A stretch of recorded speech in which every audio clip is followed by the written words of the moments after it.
Hi and welcome to Tabletop Gaming, the home of cool things like Tabletop Gaming magazine, but also a website full of stuff, and the YouTube channel where you are right now that you should totally subscribe to and like would be much appreciated. Today we are taking a look, we are into the depths of fear and horror and with Uk'otoa. Uk'otoa is the board game from Darrington Press, and they are sort of stand out for a particular reason, namely they are the publishing arm of Critical Role. So if you are a critter or you know someone who is, this is a cool thing to take a look at just by virtue of its existence, but equally interesting as a game in itself. Bear with me. So Critical Role, of course, being one of the most popular actual plays that there is, probably the most, and within it, of course, all sorts of mischief, but one of which is Uk'otoa, the serpent deity that sort of speaks within minds and can compel and control people, so is absolutely terrifying. It is also somewhat of a folk story amongst sailors, the fear of Uk'otoa, which you have to say in hushed tones. It's all leading into this really cool idea that there is a terrifying sea serpent, and how do we do something cool out of it? Well, we make this. This is Uk'otoa from Darrington Press. Now, by the time you watch this, there should also be on our website an interview with Ivan Van Norman, who is the head of Darrington Press, about how this came about, what happened, so be sure to go and check that out. But I thought today would be a good time to do a quick unboxing before I move on to playing it, but I would love to hear your thoughts on it. Let me know in the comments, is this one I am likely to enjoy? What did you think of it?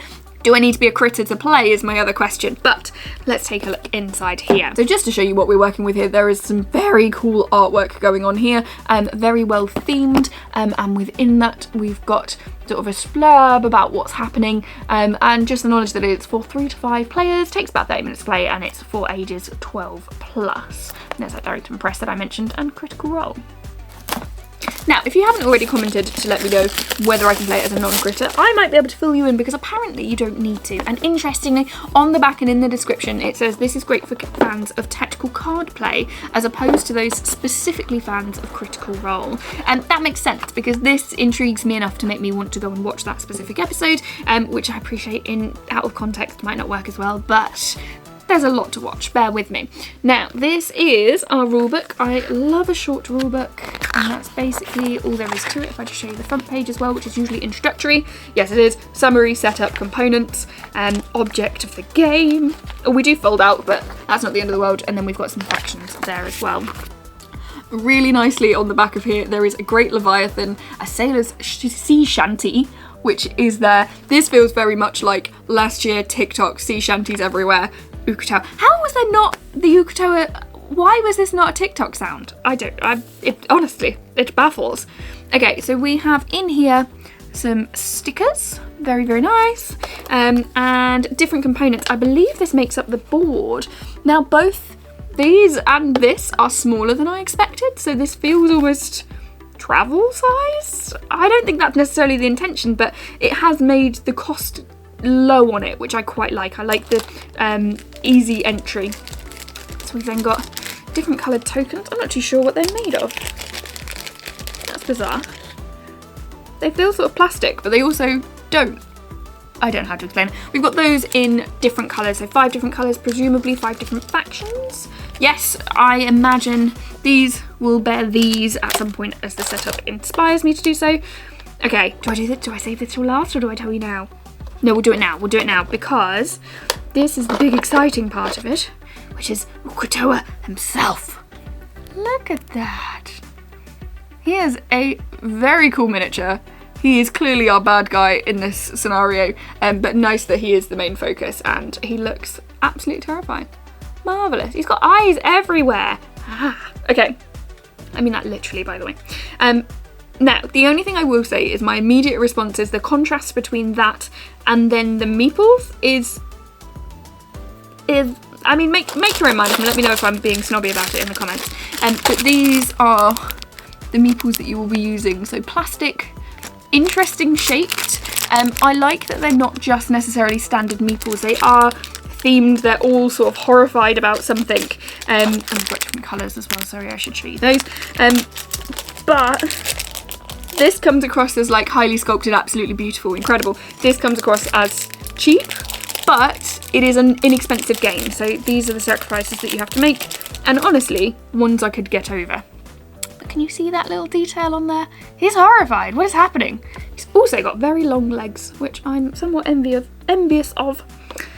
Now, after that, there is nothing left in the box. When I take the cards out, we're going to have a look at those next. This is where we're left. So, cool little creepy characters, nice Ukutoa shouting, and our tiny board as well. Let's have a look at the cards and see what it's like. So before I start, actually, I'm going to show you the back of there. That's Ukutoa again. So we have those eyes there, very, very cool. And then we have, let's get inside here. So these presumably will do different things, and I will assume that you have a card hand of some description, but once played I can tell you much more. Let's just show you. So first of all, the themed artwork continues really nicely. So this one will advance Ukutoa. So he'll move forward to try and capture you, you will try and evade him. There are a lot of those, and the difference being that as you sort of proceed through, you have 2 and 3. So presumably that's the number of spaces you can move forward, but nicely thematic. We also have Unleash a Tentacle. This all feels like bad things are happening, so it's a race as much as possible. And again, 1, 2 and 3 versions of those. So, presumably how many tentacles. And the last ones, oh, there's a couple, is Push. I would guess that is a person related to your team and such. We have Run, understandably. And again, look, Ukutoa just hidden in the background there in the sea. Very cool, very thematic.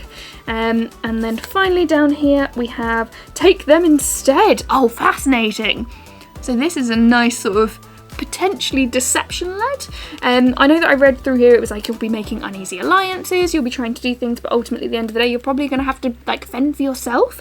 That's quite an interesting way of doing so. If you can throw someone else under the bus in order to save yourself, do you? And yeah, probably you will. It's a game. Now all of that leads to quite a quick game. Looking at the length of the instructions, I imagine not long to pick up. There's not a lot in it to force you to have to spend a lot of time learning. And the size of it itself does feel like it could lend itself quite nicely to a quick sort of party game board, Nate, where we're going a lot lighter. We don't need to be hugely in-depth and 20 pages in a rulebook to get an idea of what we're going to play. So, interesting. I do not feel like this in looking at the rulebook, which is always a plus, because certainly sometimes I do. So as far as unboxings go, that's it. Be sure to let me know in the comments some thoughts you may have of this, any cool stories, I'd love to hear them. But also don't forget to check out more from us at Tabletop Gaming, because we cover a lot like this. We are big fans of RPGs, we're big fans of board games, of card games, of everything involved, so be sure you go check it out. And that magazine that I talked about at the beginning as well. That's definitely a cool thing to do. Anyway, thank you so much for watching. Please do like and subscribe. I appreciate all of that. And as always, have a wonderful day. And see you again soon if the sea monster doesn't get you first.